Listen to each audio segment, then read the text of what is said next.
বিয়ে বাড়ি আর খুব জমজমাট ছিল। তাই মনে দিয়ে আমাদের বিয়ে বাড়ি কেমন ছিল? Super super. কেমন লাগছে মিষ্টি খেয়ে? রসগোল্লা, কলকাতা রসগোল্লা। তোমরা সব মিষ্টি পেয়েছো তো? দিল্লি। হ্যাঁ, নির্মলদাকে মিষ্টি দেয়নি কারণ ও সুগার মিষ্টি খায় না। আমাকে মিষ্টি দেয়নি। হ্যাঁ। মিষ্টি কি করে খাবো? আমি তো হ্যাঁ। পাইনি। তোমরা থালা বলে বলে দিয়েছো।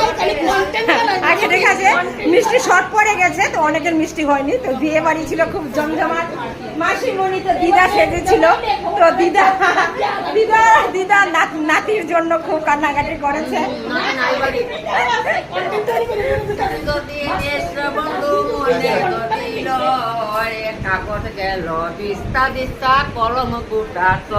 এই! খুব সুন্দর। তো ঠিক আছে মাসিমণি, কালকে আসবে বৌভাতে নিমন্ত্রণ রইল। আমার তো পাটা দেখলে না, তুমি শুধু বললেই। ও ঠিক আছে, সরি। Tata tata. আমি ফোন করলাম তোমাকে। বিয়ে বাড়ি কেমন লাগছে? ভালো। ভালো লাগছে?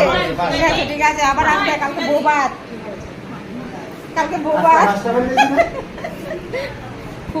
খুব একটা মস্তি করি আর কি। সেই আর কিছুদিন বাকি আছে, বেশি দিন নেই, আর 4-5 দিন। ঠিক আছে, সবাই আসবে।